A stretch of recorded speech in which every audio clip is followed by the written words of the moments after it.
احسان ہوا، بڑی مہربانی فرمائی مالک کائنات نے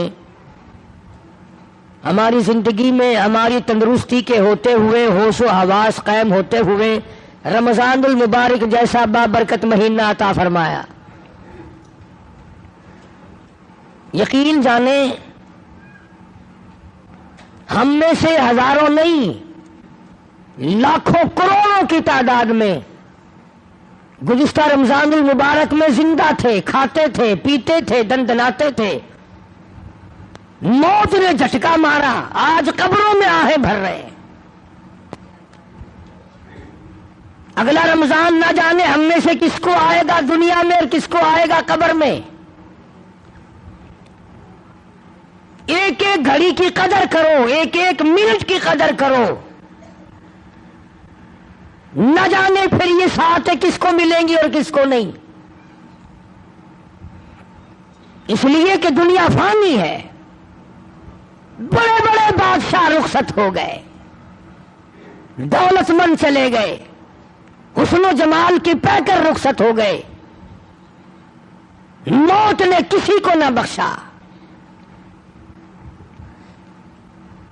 حدیث میں آتا ہے، ارشاد ہے محمد عربی صلی اللہ علیہ وسلم کا، حضرت عائشہ رضی اللہ تعالی عنہ فرماتی ہیں کہ جب رمضان کا چاند نظر آتا سرکار دو عالم صلی اللہ علیہ وسلم کا رنگ پیلا پڑ جاتا،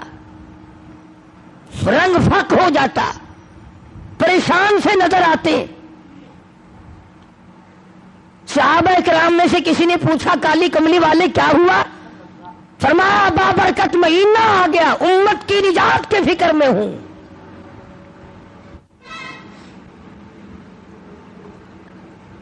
ہر وقت، ہر آن، ہر لمحہ، ہر گھڑی اسی فکر میں رہتے تھے۔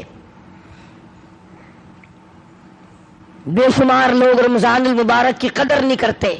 اور بظاہر گھاٹا نظر نہیں آتا، روزے نہیں رکھتے اور یہ سوچ رکھا ہے کہ بگڑے گا کچھ نہیں۔ کون کہتا ہے نہیں بگڑے گا؟ خدا سچا، خدا کا قانون سچا، خدا کا نبی سچا، خدا کا قرآن سچا، خدا کی عدالت سچی، قیامت سچی، موت سچی، قبر سچی۔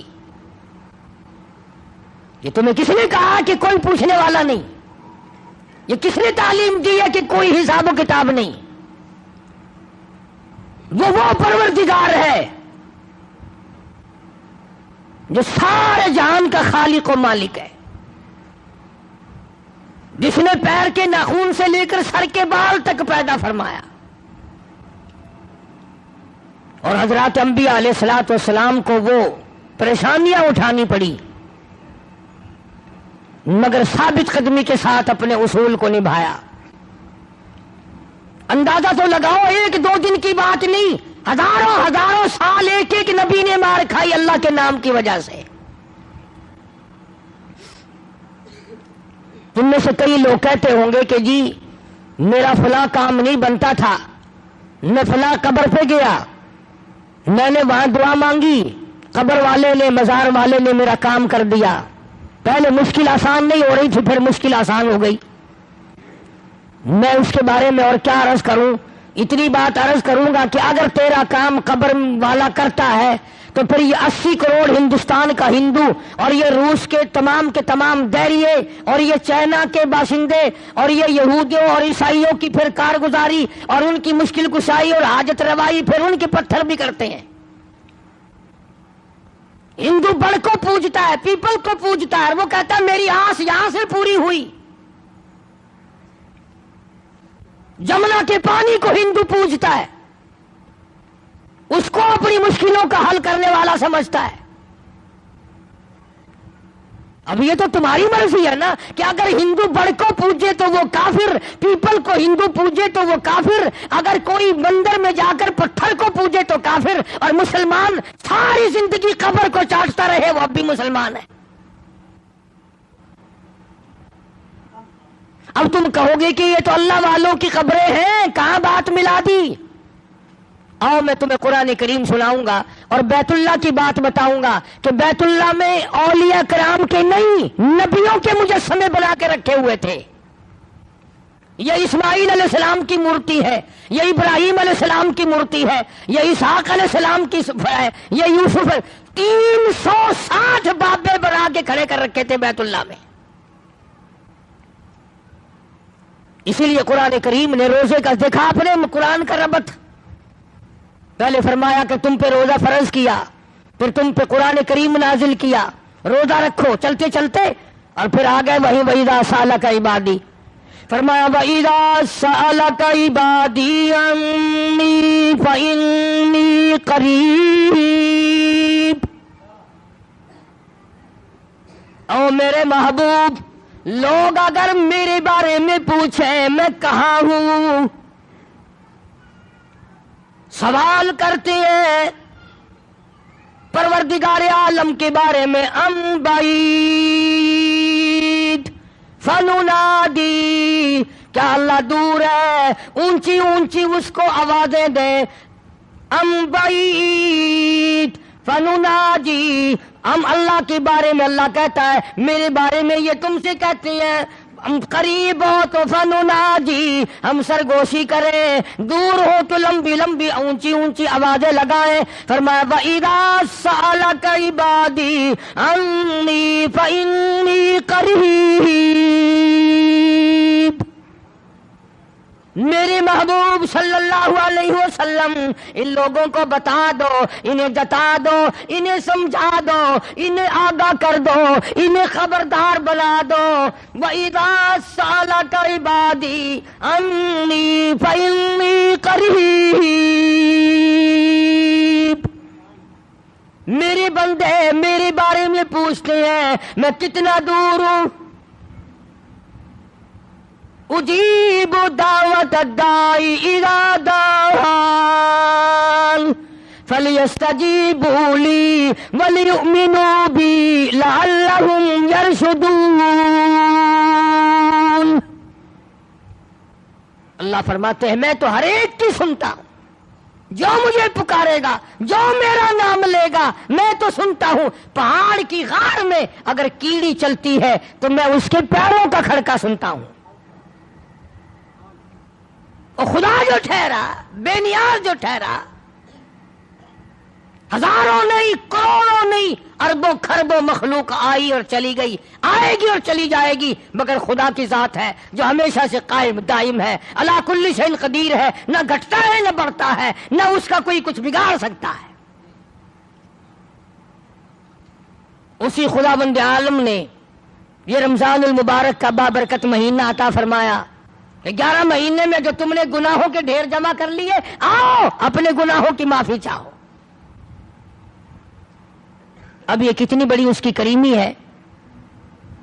کہ غیر رمضان میں اگر سبحان اللہ کہو تو ایک نیکی نام اعمال میں لکھی جائے، اور رمضان میں ایک مرتبہ سبحان اللہ کہو تو فرشتوں کو حکم ہوتا ہے لکھو میرے بندے نے 700 مرتبہ سبحان اللہ کہہ دیا۔ اب یہ تو میرا تمہارا اپنا مقدر ہے کہ مفت کی نیکیاں بھی نہ کمائیں، بیٹھے بیٹھے چلتے چلتے پھرتے پھرتے بھی نیکیاں نہ کمائیں۔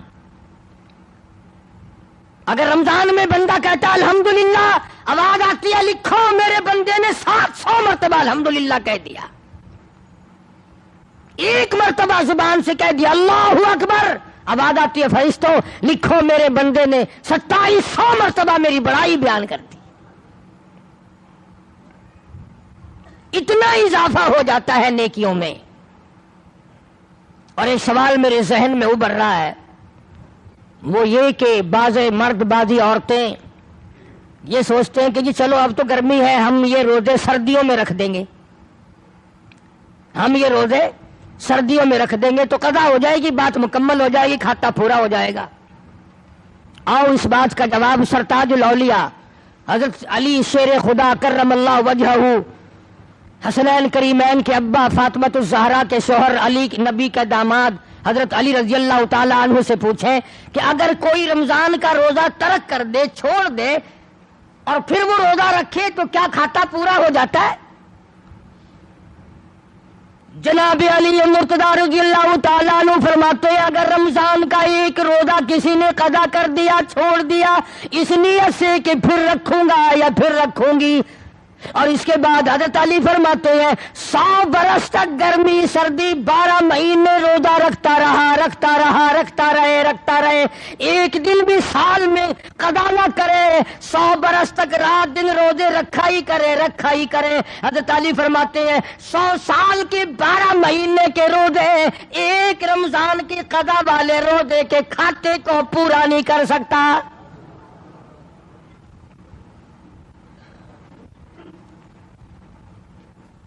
وہ جو ایک روزہ ضائع ہوا، قضا ہوا، اس کی برکت کو پہنچ ہی نہیں سکتا، وہ بات حاصل ہو ہی نہیں سکتی۔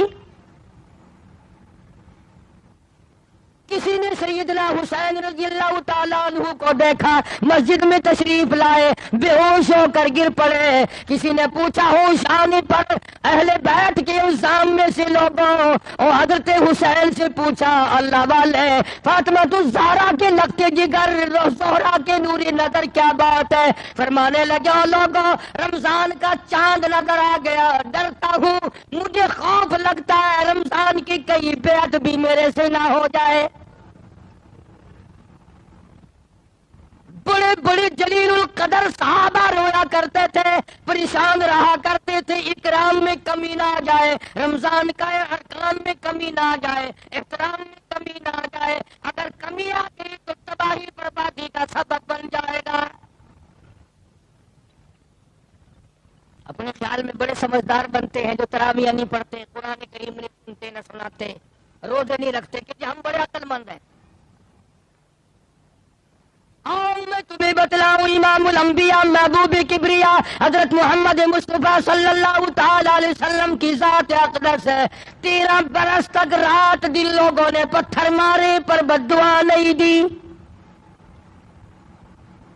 چہرے انور پہ لوگوں نے گندگی پھینکی پر بد دعا نہیں دی، سر سجدے میں ہے، اونٹ کا سارا اجلا کر حضور کی پشت پہ رکھ دیا، بد دعا نہیں دی، مکے کی گلیوں میں لو لہان کیا، طائف کی بازار میں پتھراؤ کیا، بارش کی پتھروں کی، بد دعا نہیں فرمائی، مگر اللہ پاک کے نبی نے ارشاد فرما دیا، صحابہ کرام نے دیکھا جمعے کا دن ہے،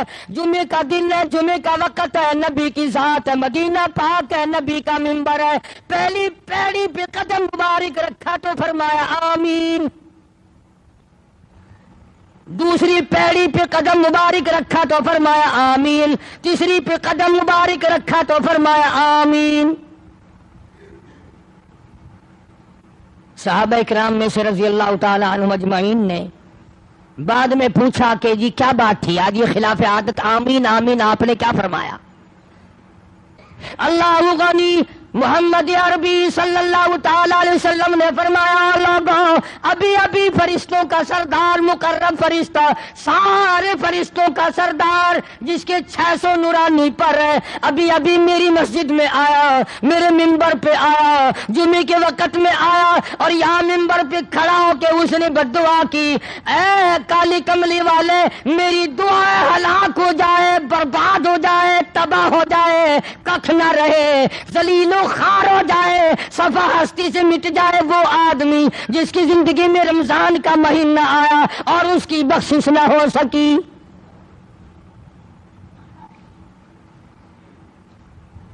اور ایک روایت میں الفاظ آتے ہیں کہ اللہ میاں نے جبریل امین سے کہا کہ یوں کہو، اب بتاؤ جبریل کی بد دعا